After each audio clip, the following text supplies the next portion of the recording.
ઓમ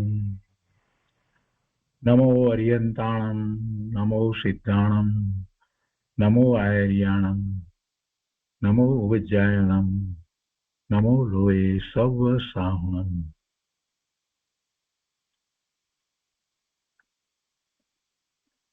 ક્રમબદ્ધ પર્યાય. પૂજ્ય ગુરુદેવે ક્રમબદ્ધ પર્યાય જુદા જુદા વિષયો સાથે સાંકળી લીધી છે. ક્રમબદ્ધ પર્યાયની વાતને અધ્યાત્મની અંદર બહુ મોટું સ્થાન આપ્યું છે, ઊંચું સ્થાન આપ્યું છે, અને એ દ્વારા પુરુષાર્થ સમજાવ્યો છે. ક્રમબદ્ધ પર્યાય ઉપર પૂજ્ય ગુરુદેવ કાંજી સ્વામીના જે જુદા જુદા વખતે પ્રવચનો થયા એના સંકલન રૂપે એ પુસ્તક બહાર પડ્યું છે. ક્રમબદ્ધ પર્યાય, પૂજ્ય ગુરુદેવ શ્રી કાંજી સ્વામીના ક્રમબદ્ધ પર્યાય ઉપરના પ્રવચનોનું સંકલન. તો એનું અધ્યયન આપણે કરી રહ્યા છીએ. ક્રમબદ્ધ પર્યાય સ્વાધ્યાય આ 7મો સ્વાધ્યાય છે.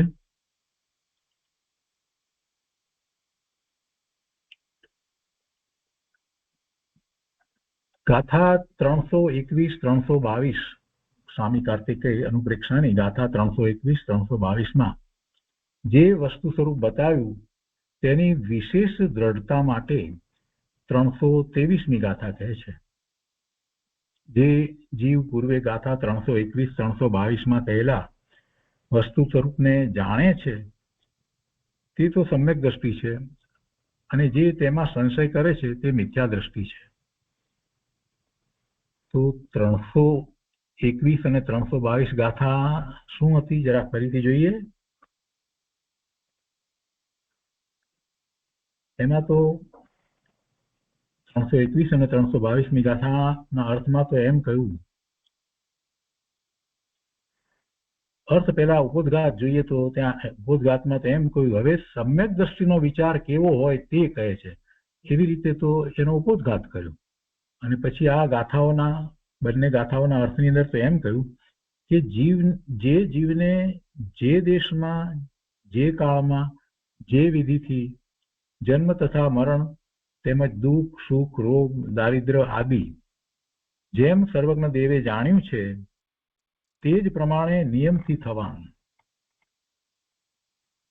સર્વજ્ઞ દેવે જાણ્યા પ્રમાણે જ તે જીવને તે જ દેશમાં, તે જ કાળમાં, તે જ વિધિથી, નિયમથી થાય છે, તેને નિવારી શકવા ઇન્દ્ર તથા જીરેન્દ્ર, તીર્થંકર દેવ કોઈ પણ સમર્થ નથી. આ વાત હતી. અને એ સમ્યક દ્રષ્ટિ શું વિચારે છે, શું માને છે, શું શ્રદ્ધે છે, એ રીતે લેવામાં આવ્યું. તો હવે આગળ લઈએ છીએ. આજે અહીંયા 323મી ગાથા. તો 323મી ગાથાના અર્થમાં કહે છે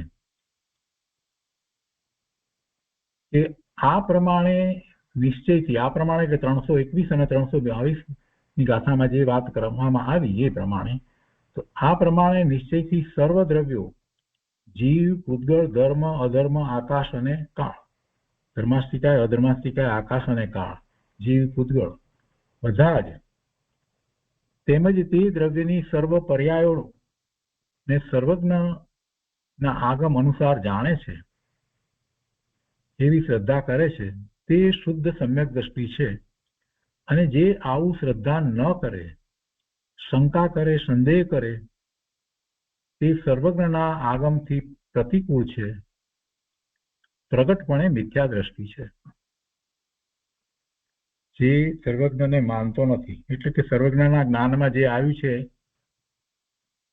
એની એને શ્રદ્ધા નથી, એ તો વિપરીત શ્રદ્ધા થઈ. સર્વજ્ઞ કે જેમ પ્રકાશ્યું હોય એના કરતા પોતે પોતાની મતિ કલ્પનાએ કાંઈ પણ માને તો એ જીવને ભવનો અંત ક્યાંથી આવે?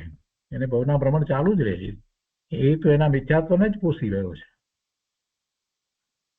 અને અહીંયા 323ની અંદર 321-22 જે વાત કહી છે એની વધારે સ્પષ્ટતા કરી છે. અને બીજા કેટલાક વિષયો આ ક્રમબદ્ધ પર્યાયની સાથે કેવી રીતે જોડાયેલા છે એ વાત પણ પૂજ્ય ગુરુદેવે ઘણી વિસ્તારપૂર્વક સમજાવી છે. તો અહીંયા કહે છે કે સ્વામી કાર્તિકેય આચાર્ય આ 321, 322 અને 323 ગાથામાં એમણે તો ગૂઢ રહસ્ય સંકેલી દીધું છે. ગૂઢ રહસ્ય ભરેલું છે એમાં. સમ્યક દ્રષ્ટિજી બરાબર જાણે છે કે ત્રિકાળી બધાય પદાર્થોની અવસ્થામાં ક્રમબદ્ધ છે. સમ્યક દ્રષ્ટિને તેનો નિર્ણય થઈ ગયો છે. સમ્યક દ્રષ્ટિ જીવને જ સાચો નિર્ણય ક્રમબદ્ધ પર્યાયનો હોય છે. અને બીજી રીતે કહીએ તો જેને સમ્યક તો પ્રગટ કરવું છે એને પહેલા સ્વવિકલ્પ દશાની અંદર ક્રમબદ્ધ પર્યાયનો નિર્ણય કરવો જોઈએ અને એવા નિર્ણય દ્વારા અકર્તા ભાવ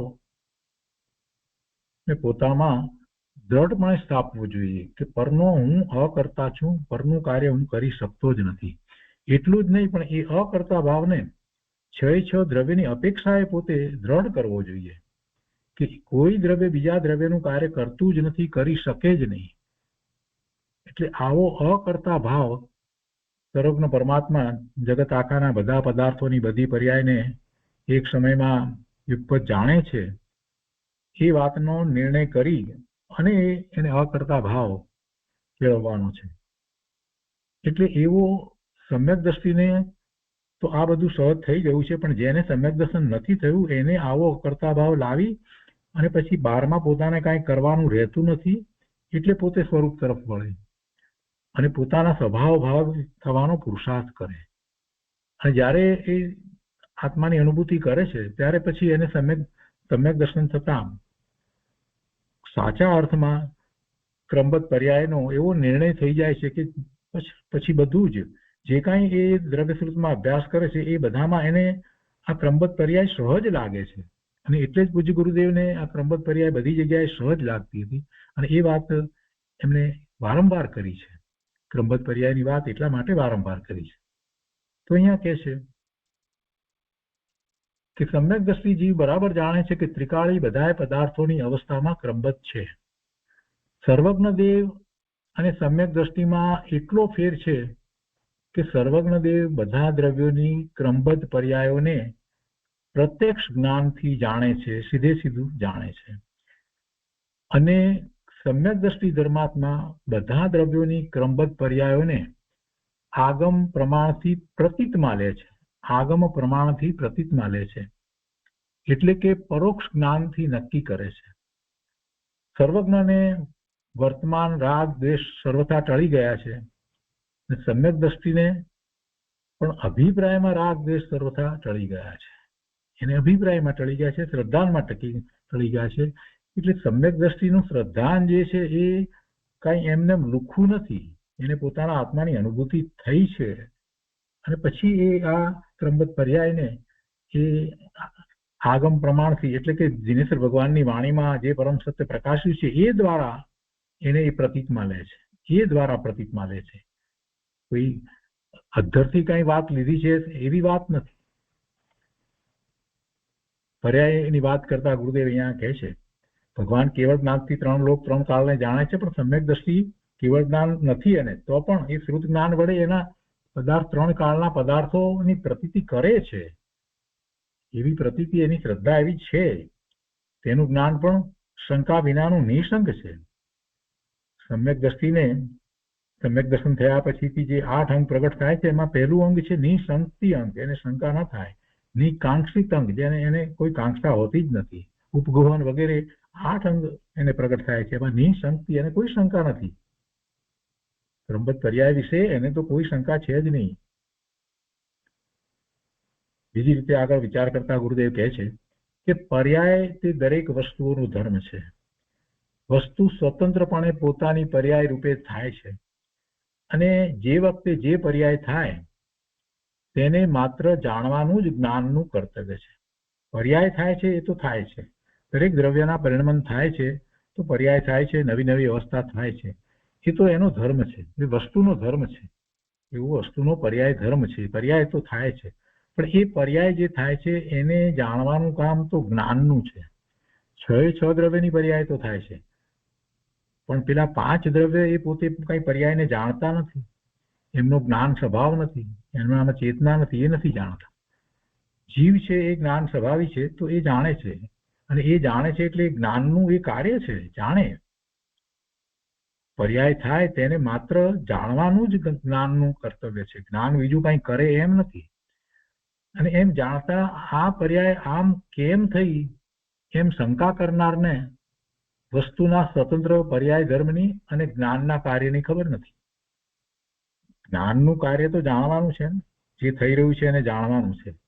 તો પછી એમાં જ્ઞાન એવી શંકા ક્યાંથી કરે? જ્ઞાન શંકા કરે એમ બને જ નહીં.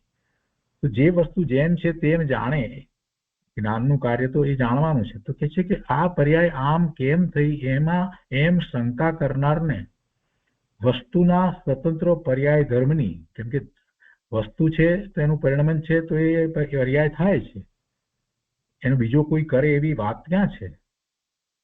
તો એવા પર્યાય ધર્મની એને ખબર નથી, અને જ્ઞાનનું કાર્ય જાણવાનું જ છે તો એવા જ્ઞાનના કાર્યની પણ એને ખબર નથી.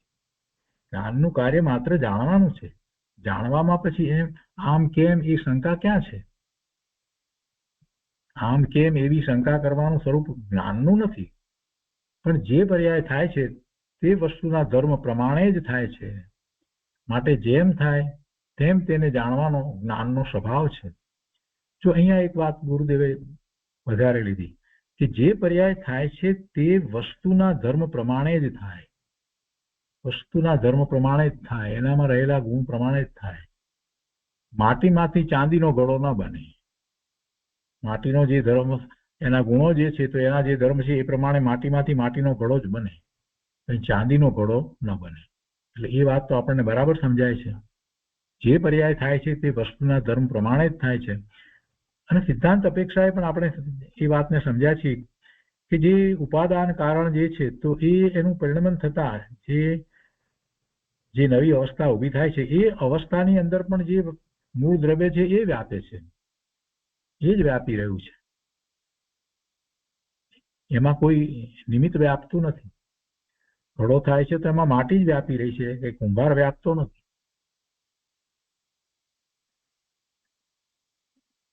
એ નિમિત્ત નૈમિત્તિકની બધી વાત જે છે એમાં આપણે એ વાતને પણ બરાબર સારી રીતે સમજીએ છીએ. માટે જેમ થાય તેમ તેને જાણવાનો જ્ઞાનનો સ્વભાવ છે.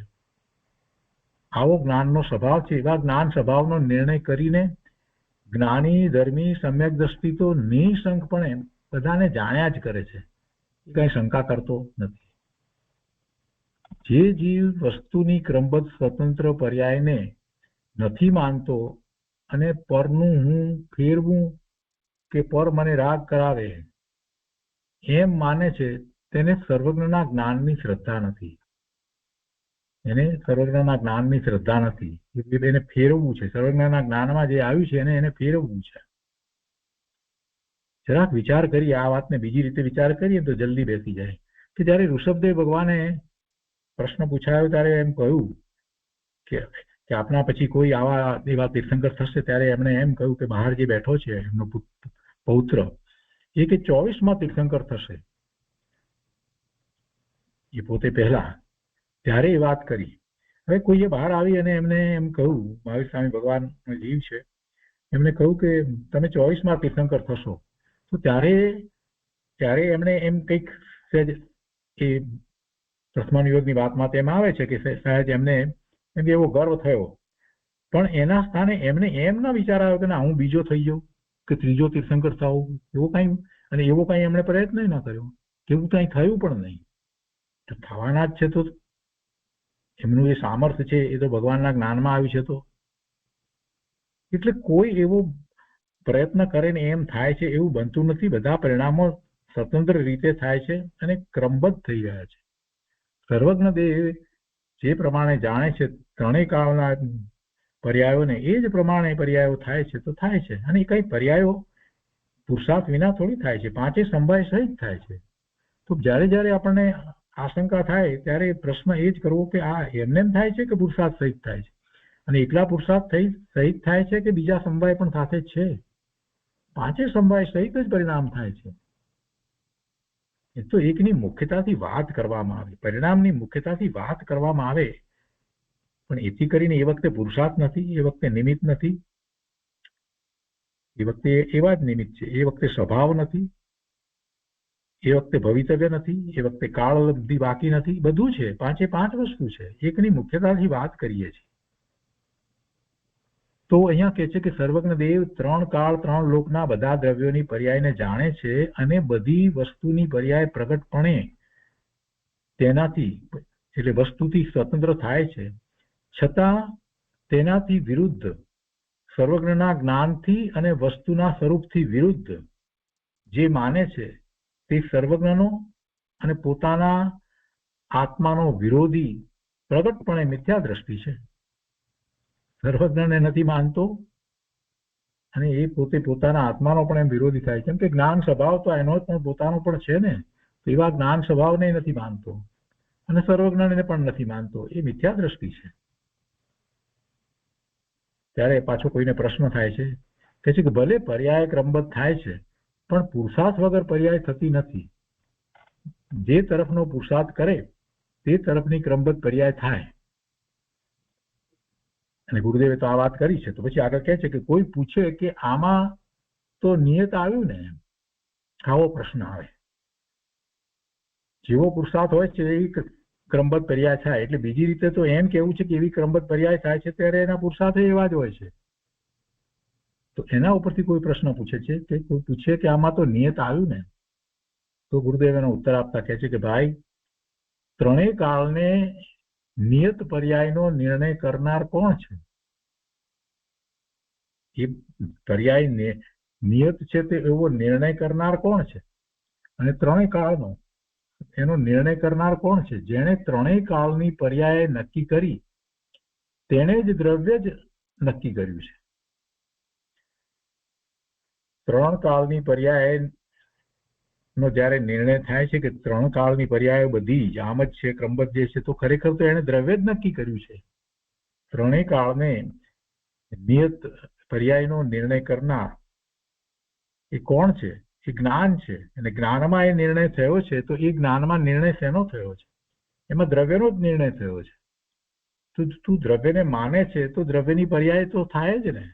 અને દ્રવ્યની પર્યાય સ્વતંત્ર રીતે થાય છે, કોઈ કરતું નથી. એ મૂળભૂત સિદ્ધાંતને જયારે આપણે વિચારીએ છીએ તો ખ્યાલ આવે છે કે જો કોઈ કરતું નથી ને સ્વતંત્ર થયા જ કરે છે તો પછી એમાં અવકાશ ક્યાં છે ફેરફાર કરવા જવાનો?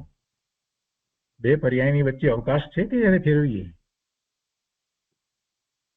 એટલે એ વાત ગુરુદેવે અહીંયા લીધી છે. સ્વભાવનો પુરુષાર્થ છે ખરેખર તો, અને પોતાના સ્વભાવ ભાવે થવાનો જેને પુરુષાર્થ થયો છે એને એનો એવો સ્વભાવ છે એટલે એવા નિર્મળ પરિણામ થાય છે. અને જયારે થવાના છે એ કાળ છે ત્યારે થાય છે. એ વખતે એવો પુરુષાર્થ પણ છે અને એ વખતે કર્મના નિમિત્ત પણ એવા છે, કર્મના અભાવ રૂપ નિમિત્ત પણ હોય છે. અને જે પર્યાય જ્ઞાનની થવાની છે એ જ થાય છે. એટલે આખી વાત જે છે એ રીતે લેવાની છે. સ્વભાવનો પુરુષાર્થ છે ત્યાં નિયમથી મોક્ષ છે. એટલે પુરુષાર્થમાં જ નિયત આવી જાય છે અને જ્યાં પુરુષાર્થ નથી ત્યાં મોક્ષ પર્યાયનું નિયત પણ નથી. આ વાતને જરાક સમજીએ કે જ્યારે એ પોતે પોતાના સ્વભાવનો સ્વીકાર કરે છે કે ના, મારો સ્વભાવ જ્ઞાન સ્વભાવ જ છે, તો પછી એના પરિણામ કેવા થવાના? અજ્ઞાનના પરિણામ થાય કે જ્ઞાનના પરિણામ થાય? જો સ્વભાવને અનુસરીને પરિણામ થાય તો જ્ઞાનના પરિણામ જ થાય ને. અને એવા જ્ઞાન રૂપના જ પરિણામ થાય, એવા જ્ઞાનના પરિણામ જ્ઞાન રૂપે જ થાય તો એનો અર્થ કે એ વખતે એનો પુરુષાર્થ પણ એવો જ છે. સ્વભાવ તરફ વળ્યો છે એવો પુરુષાર્થ છે ત્યારે એના એ શુદ્ધ જ્ઞાનના પરિણામ થાય છે. અને એવા પરિણામ જ્યારે થાય છે તો પછી આગળ વધતા નિયમથી મોક્ષ થાય છે. એટલે પુરુષાર્થમાં જ એ નિયતપણું તો આવી ગયું છે. જ્યાં પુરુષાર્થ નથી ત્યાં મોક્ષ પર્યાયનું નિયત પણ નથી. આ થોડું અટપટું લાગે પણ જયારે બહુ શાંત ચિત્તથી વિચાર કરીએ તો ત્યારે આપણને ખ્યાલ આવે છે કે વસ્તુ સ્વરૂપ તો આમ જ છે. પુરુષાર્થ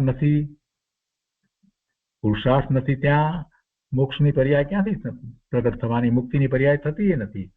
જેને એવો પુરુષાર્થ છે એને જ મોક્ષની પર્યાય થાય છે. અને જેને એવો પુરુષાર્થ ઉપડ્યો છે તો એ પણ એ નિયત ક્રમમાં જ થઈ રહ્યો છે. પરિણામ નિયત કયા પણ સાથે સાથે પુરુષાર્થ પણ એવો જ હોય છે. અને એ પુરુષાર્થની સાથે સ્વભાવ પણ એવો જ છે. અને એ વખતે નિમિત્ત પણ એવા જ છે. કર્મના અભાવ રૂપી નિમિત્ત પણ હોય છે. એટલે પાંચે સમવાયને સાથે જોડીએ છીએ તો તરત ખ્યાલ આવે છે કે ના, બરાબર છે, ક્રમબદ્ધ થાય એમાં શું વાંધો છે? કોઈ વાંધો આવતો નથી. કઈ વસ્તુ ખૂટે છે? કોઈ વસ્તુ ખૂટતી નથી. અને જ્યારે એ અનંત પર્યાય જે લઈએ, ભૂતકાળની અનંત, વર્તમાનની એક અને ભવિષ્યકાળની અનંત, કોઈ પણ દ્રવ્યની એટલી અનંત પર્યાય લઈએ તો એ બધી પર્યાયનો આખો એક પ્રવાહ છે. અને એ પ્રવાહને સર્વજ્ઞ પરમાત્મા તો જાણે છે. એ પ્રવાહની અંદર કોઈ વર્તમાન, ભૂત, ભવિષ્ય એવું છે જ નહીં. જે જગ્યાએ ઉભા રહીને જોઈએ એ એક સમય છે, વર્તમાન છે. અને એ સમય તરત જ વીતી જાય છે એટલે ભૂત થઈ જાય છે. એ જ પર્યાય ભૂતકાળની થઈ જાય છે. અને એની પહેલા જે ભવિષ્યની હતી એ વર્તમાન થઈ જાય છે. એટલે કઈ પર્યાયને ભૂતકાળ, વર્તમાન કાળ કે ભવિષ્યકાળ કહીએ? આપણે જ્યાંથી જોઈએ તે એક વર્તમાન છે. એ સિવાય આગળ ને પાછળ જે છે તે પહેલા થઈ તે ભૂતકાળની અને હવે થનારી તે ભવિષ્યકાળની એમ છે. એટલે આવો પ્રવાહ એ દ્રવ્યની અંદર ગર્ભિત છે. અને દ્રવ્યની અંદર ગર્ભિત છે એટલે બીજી રીતે કહીએ તો એ આખો પ્રવાહ જે છે એ જ દ્રવ્ય છે. એ જ દ્રવ્ય છે. એ વાત અહીંયા ગુરુદેવે કરી. એટલે એમાં એ ખરેખર એ દ્રવ્યને માને છે તો પછી એ પર્યાયને પણ માને, પર્યાયના પ્રવાહને પણ માને. અને પર્યાયના પ્રવાહને જો માને તો એમાં સમય વચ્ચે ક્યાં છે? એક પર્યાય પછી બીજી પર્યાયની વચ્ચે સમય ક્યાં છે કે કંઈ એમાં ફેરફાર કરી શકીએ? ક્રમબદ્ધ જ થઈ શકે, બીજી રીતે એ થઈ શકે જ નહીં. અહીંયા બીજી પણ વાત લીધી છે ગુરુદેવે. પ્રશ્ન કયો છે કોઈએ કે થવાનું હોય તે થાય છે એમ માનવામાં અનેકાંત સ્વરૂપ ક્યાં આવ્યું? તો પુરુષાર્થની બધી વાત કરી એમાં તો ગુરુદેવે સમજાવ્યું બધું, અને બીજી બધી અપેક્ષાઓનો પણ વિચાર કર્યો. હવે એને પ્રશ્ન બદલ્યો. એને માનવું નથી ને, એને આડોડાઈ કરવી છે ને, એટલે પછી જાત જાતના પ્રશ્નો ઉભા કરે છે. પણ એ માની લે, સ્વીકારી લે ને તો એને ખ્યાલ આવે કે ઓહો, કેટલો મોટો પુરુષાર્થ છે માનવામાં, સ્વીકારવામાં. અને એવો પુરુષાર્થ કરવા જતા તો એની દ્રષ્ટિ સ્વરૂપ તરફ થઈ જાય છે. એનું જે કાર્ય કરવાનું છે પરમાર્થી, એ કાર્ય આપોઆપ થઈ જશે. ક્રમબદ્ધનો નિર્ણય કરવા જાય છે એમાં તો એવો પુરુષાર્થ થઈ જાય છે. અને એ વાત આપણે અગાઉના સ્વાધ્યાયની અંદર, અગાઉના 3 સ્વાધ્યાયની અંદર લીધી. ગુરુદેવે એ વાત બહુ સરસ રીતે સ્પષ્ટ કરીને સમજાવી છે. હવે આને પ્રશ્ન બદલ્યો. થવાનું હોય તે થાય છે એમ માનવામાં અનેકાંત સ્વરૂપ ક્યાં આવ્યું? હવે એને અનેકાંત સ્વરૂપની ચિંતા થઈ ગઈ. જો ગુરુદેવ સમજાવે છે કે થવાનું હોય તેમ થાય છે એટલે એનો અર્થ શું થયો કે પરનું પરથી થાય છે અને મારું મારાથી થાય છે. એ તો બરાબર છે. થવાનું હોય તેમ થાય છે એટલે પરનું જે કંઈ થાય છે પરનું પરથી થાય છે અને મારું મારાથી થાય છે. એમ જાણવામાં આવે તો બરાબર કહેવાય. તો એમ જાણીએ તો પછી શું થાય કે પરનું પરથી થાય છે, પરનું મારાથી નથી થતું કે મારાથી પરનું નથી થતું. એમ જાણીએ તો પછી પરથી ખસવાનું જ થાય. પરથી ખસીને પોતે સ્વ તરફ વળે. અને જો એમ પોતે પરથી ખસીને સ્વ તરફ વળ્યો તો એને તો સ્વભાવના લક્ષ્ય માન્યું છે. અને તેની માન્યતામાં તો અનેકાંત સ્વરૂપ છે. મારી પર્યાય મારા દ્રવ્યમાંથી ક્રમબદ્ધ આવે છે, મારી પર્યાય પરમાંથી આવતી નથી. આ અનેકાંત તો થયું. બીજું શું થયું? મારા પરિણામ મારાથી થાય અને પરથી ન થાય એ અનેકાંત કહેવાય ને. એ અનેકાંત છે. મારી પર્યાય મારા દ્રવ્યમાંથી ક્રમબદ્ધ આવે છે, મારી પર્યાય પરમાંથી આવતી નથી. આમ અનેકાંત છે. તથા પરની પર્યાય પરના દ્રવ્યમાંથી ક્રમબદ્ધ જે થવાની હોય તે થાય છે અને એની પર્યાયને બીજો કોઈ કરતો નથી, હું પણ કરતો નથી. અનેકાંત તો છે. થવાનું હોય તે જ થાય એમ જાણીને પોતાના દ્રવ્ય તરફ ઢળવું જોઈએ. મૂળ વાત આ છે. પરંતુ થવાનું હોય તે થાય એમ જે એકલા પરથી માને છે પરંતુ સ્વદ્રવ્યની પર્યાય ક્યાંથી આવે છે તેની પ્રતીત કરતો નથી, એટલે કે પરલક્ષ છોડી સ્વલક્ષ કરતો નથી, તે એકાંતવાદી છે. જો એકાંતને પણ અહીંયા સમજાયો છે. પરની પર્યાય ક્યાંથી આવે છે? પરમાંથી આવે છે. મારી પર્યાય ક્યાંથી આવે છે? મારામાંથી આવે છે. આ અનેકાંત તો થયું. મારી પર્યાય મારામાંથી આવે પણ પરમાંથી ના આવે, તો આ અનેકાંત તો થયું. પણ હવે અહીંયા એવા અનેકાંતને બદલે ગુરુદેવ કહે છે કે એ કંઈક ઊંધું માને છે ને, એ એકાંતવાદી છે.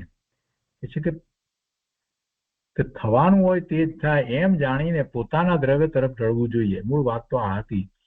પરંતુ થવાનું હોય તે થાય એમ જે એકલા પરથી માને છે, થવાનું હોય તે થાય પણ એ સ્વથી નહીં, એકલા પરથી માને છે. એટલે પોતાનું પરિણામ જે થવાનું છે એ પણ પરથી થાય એવી ઊંધી માન્યતા થઈ.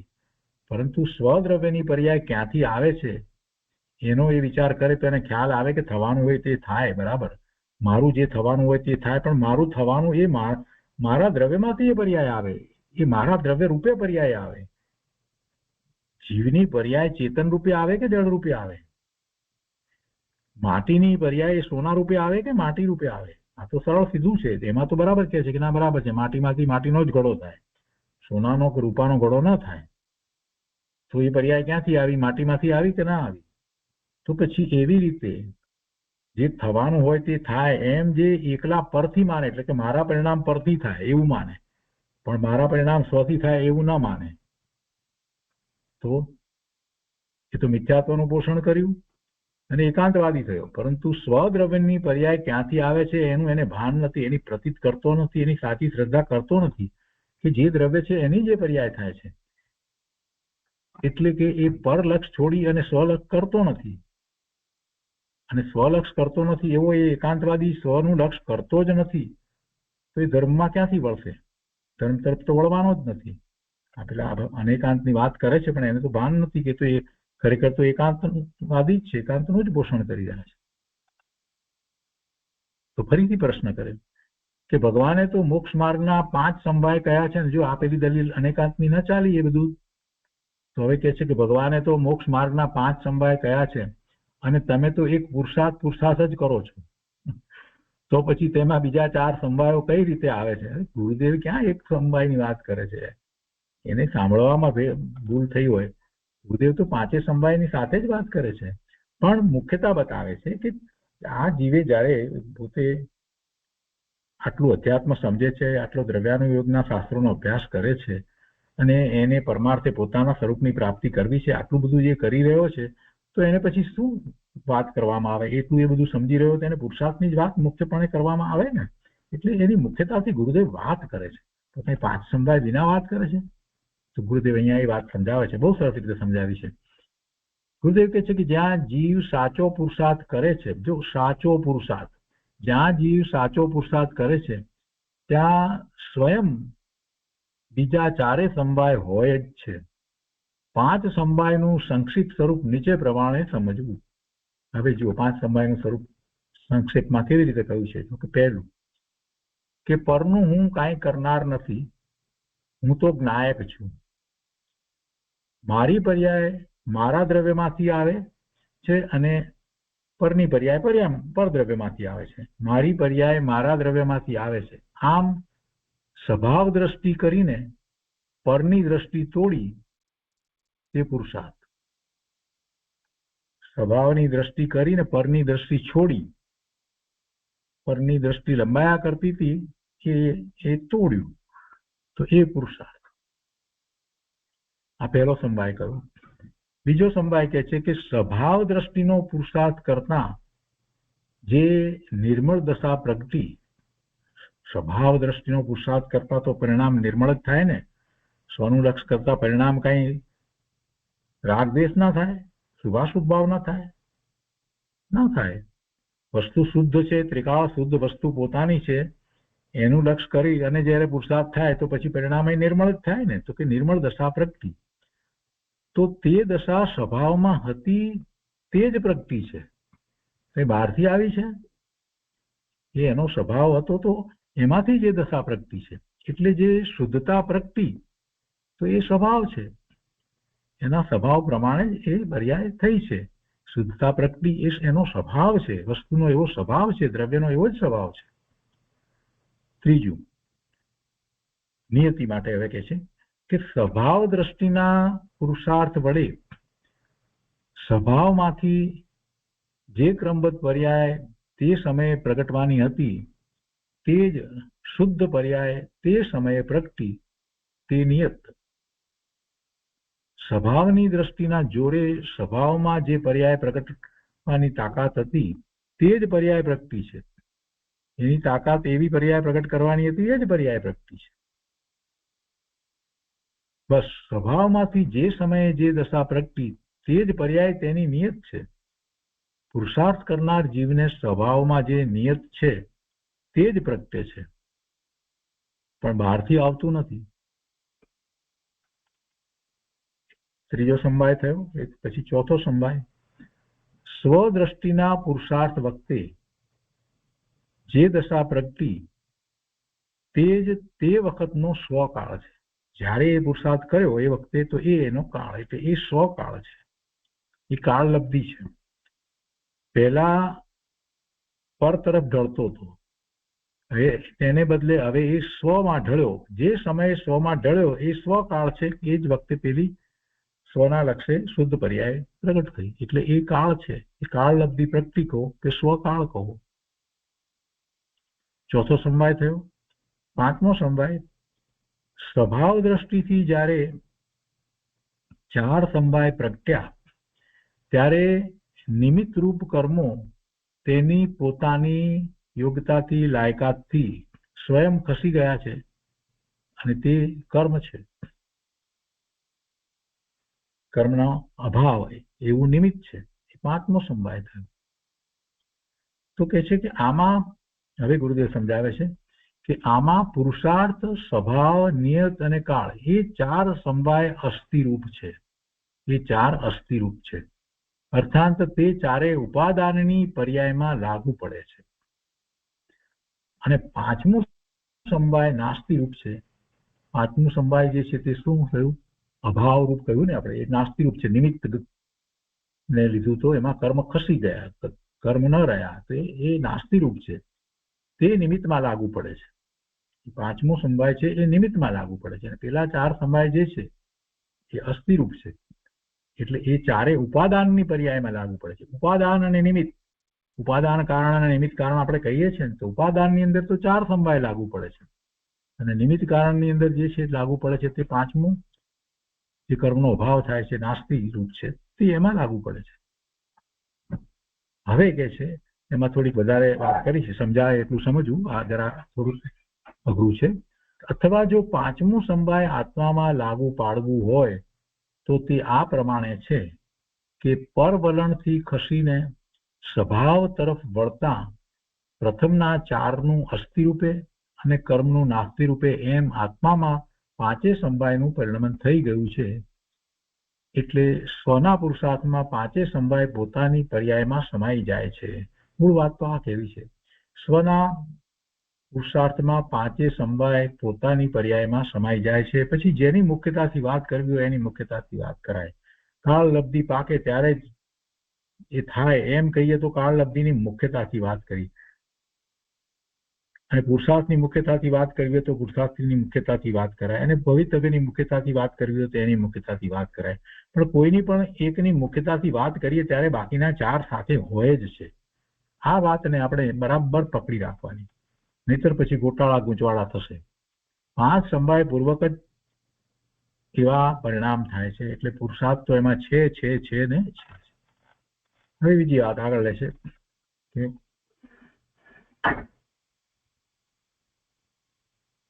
પોતે સ્વમાં ભળ્યો અને કર્મ તરફ ન ભળ્યો તે જ કર્મની નાસ્તિ અર્થાત ઉદયનો અભાવ છે.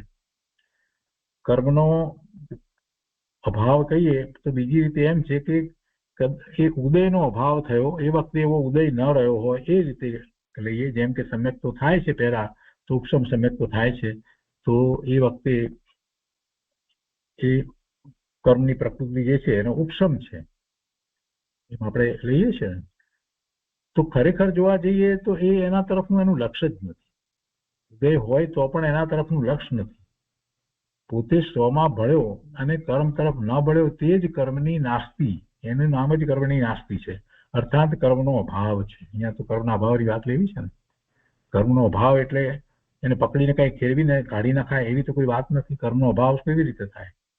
પુરુષાર્થની અંદર જયારે એમ કહેવામાં આવે છે કે ભાઈ તું તારા સ્વના લક્ષ્ય પુરુષાર્થ કરતો, એ વખતે કર્મના ઉદયો હોય છતાંય એ પુરુષાર્થ એવો સ્વના લક્ષ્ય કરી શકે છે, તો એનો અર્થ શું થયો કે એને માટે એ કર્મનો ઉદય જે છે એ કાંઈ નથી, એવો જ અર્થ થયો ને.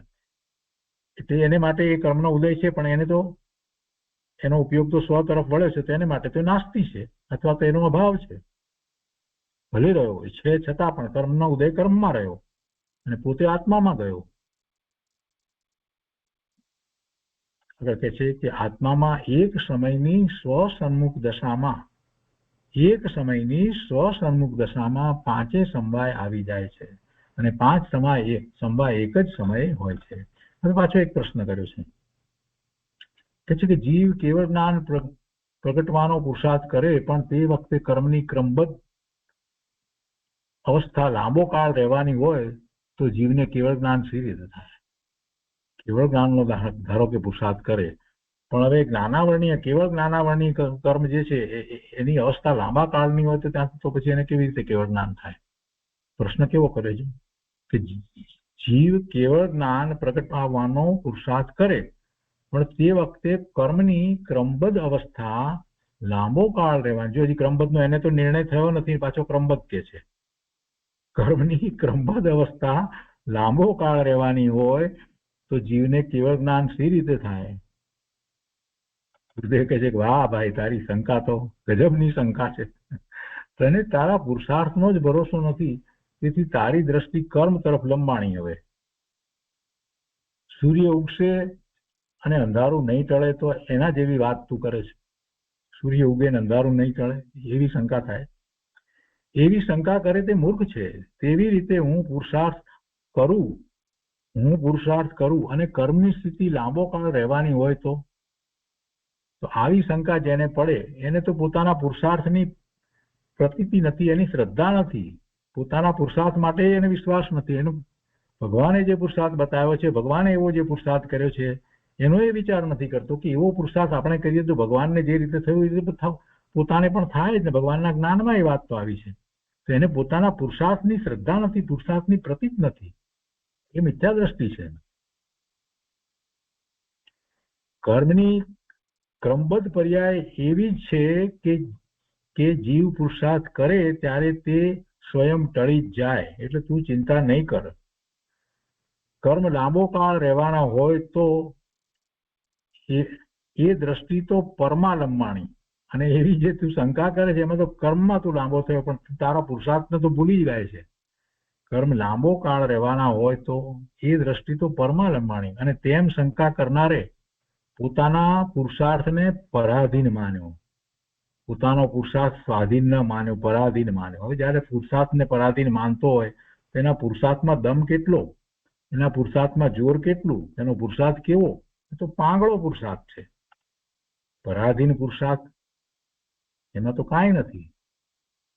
બહુ સરસ રીતે ગુરુદેવ વાત સમજાવી છે. અરે ભાઈ, એવી શંકા એને હોય જ નહીં. જે પુરુષાર્થ કરે એને એવી શંકા હોય નહીં કે કર્મ લાંબુ ચાલશે તો શું થશે. તો તારી દ્રષ્ટિ તો કર્મ તરફ જ રહી છે, પર તરફ જ રહી છે. તને ક્યાં પુરુષાર્થ જ ઉપડે છે? તો આમાં કેટલીક વાત આવી આ રીતે છે. એમાંની એક વાત, ક્રમબદ્ધ પર્યાયની શ્રદ્ધામાં દ્રવ્યની શ્રદ્ધા છે અને દ્રવ્યની શ્રદ્ધામાં કેવળ જ્ઞાનથી ઊણી દશાની પ્રતીત જ નથી. દ્રવ્યની શ્રદ્ધામાં કેવળ જ્ઞાનથી ઊણી દશાની પ્રતીત જ નથી, માટે ક્રમબદ્ધ પર્યાયની શ્રદ્ધામાં કેવળ જ્ઞાન જ છે. આ એમણે એ રીતે ગુરુદેવે તાળ્યું. એના પછી આગળ વાત છે કે હવે સર્વજ્ઞ તો બધી જ વસ્તુની પર્યાયોના ક્રમને જાણે છે.